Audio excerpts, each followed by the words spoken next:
Is that a reality, Jim? Are we going to see just a post-dollar world going forward?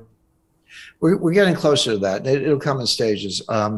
Yeah, in Canada, they've gone full fascist. I mean, Trudeau's actually not smart enough to implement a fascist program, even though he wants it. But don't underestimate Chrystia Freeland.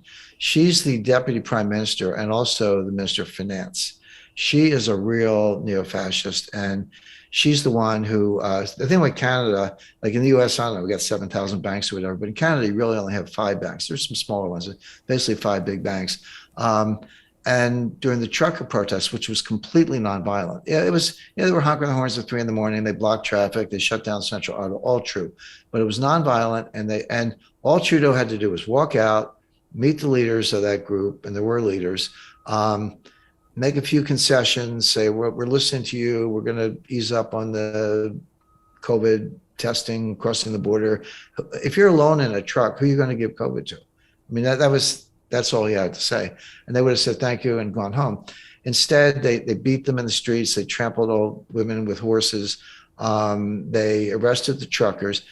So Freeland calls up the banks, gets all the bank account information on a national security basis, freezes all their accounts, calls up the crypto exchanges. Don't tell them that crypto's safe. It's not. Calls up the crypto exchanges, freezes their crypto wallets, puts them in jail, pre-detention, pre-hearing detention with no bail, and confiscates their trucks. These people can't feed their families, and they're still in jail. So that's her fascist roots that really come to the fore. And in Canada, it kind of gets worse. And I have a place in Canada. I spent a lot of time there, so I kind of, and I know Freeland for better or worse, but I know her personally. So that's pretty bad. But yeah, going around the world, the key distinction, Brian, this is important. A lot of people mush them together. There's a payment currency and a reserve currency, and they can be the same. The dollar is the leading payment currency and the leading reserve currency. Replacing a reserve currency is tough. Replacing a payment currency is not so tough. You need some agreement, but this is coming together on multiple fronts. So you got the BRICS, but Brazil, Russia, India, China, and South Africa.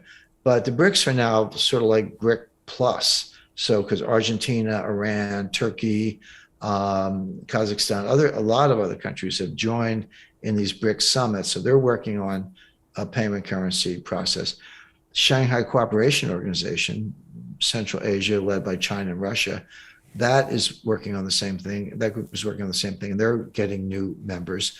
There's something called the, try to get the name right, Euro-Asian Free Trade Area, like EUFTA or something.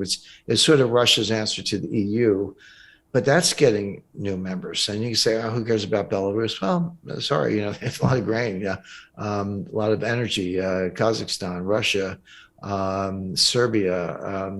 But again, you're getting adhesion from places like Iran and Turkey that actually are important. So all of these organizations are working on new payment systems, and it's not that difficult. For the exact reason you mentioned. It's like, okay, I don't like the US, I'm an adversary, I don't like what they're doing, but the dollar works. As long as you leave the dollar alone, I'll continue to use it, even though I disagree with everything you stand for. But when you mess with the dollar, when you actually weaponize it, and it has been for a long time, but this is an extreme. You froze the reserves of the Central Bank of Russia. You froze their treasury securities, which is tantamount to default, technically. You kicked the 10 largest Russian banks out of SWIFT. And Lavrov said 3 years ago, if you de-SWIFT us, which we call de-SWIFTing, if you de-SWIFT us, we consider it an act of war. The greedy bankers are about to do it again. In 2008, they crashed our financial system and nearly bankrupted the entire global economy. Then they received trillions of dollars in government bailouts. And after, they demanded fat bonuses paid for by you, the taxpayer. It turns out the banks haven't just been screwing the American taxpayers, they're also screwing over their investors. Turns out the banking industry is the worst place you could put your money, despite enormous taxpayer bailouts. Now the bankers are back to take away your financial freedom. They lie and tell you that cryptocurrency isn't safe. They try to make it illegal for you to choose how to invest your hard-earned money. They lie and say cryptocurrency is used by money launderers and criminals. But look at the record. It's the banks themselves that launder hundreds of billions of dollars every year to the biggest criminal operations in the world. Leaked documents have revealed how some UK banks have helped criminals, money launderers and Russians under sanctions. American authorities discovered that the Sinaloa cartel moved $881 million through HSBC accounts as bank officials turned a blind eye to the illegality. The bankers lie and say cryptocurrency is not a real investment. Meanwhile, the smartest CEOs in the world are buying billions and billions of it. The truth is that banks lie about cryptocurrency because it makes them scared. The banks take $9 trillion per year of your hard-earned money, and they are worried that they will finally be exposed. They're scared because crypto means they can no longer control your money, which means they can no longer control you. They are scared because you might actually understand your money and intelligently decide what to do with it. Now is the time for us to come together, fight back, and take control. It's time to educate ourselves, our families, and our communities. Because financial education means financial freedom. We know that cryptocurrencies will help us build the new decentralized financial system of the future. A banking system that is of the people, by the people, and for the people.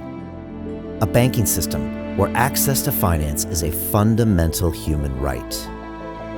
A banking system that is free and fair and welcomes all humans on this earth. The DeFi revolution is happening. We, the people, can no longer be fooled. We choose to take control of our finances. We choose to take control of our freedom. We choose to take control of our future. Join us, and let's take back our financial freedom forever.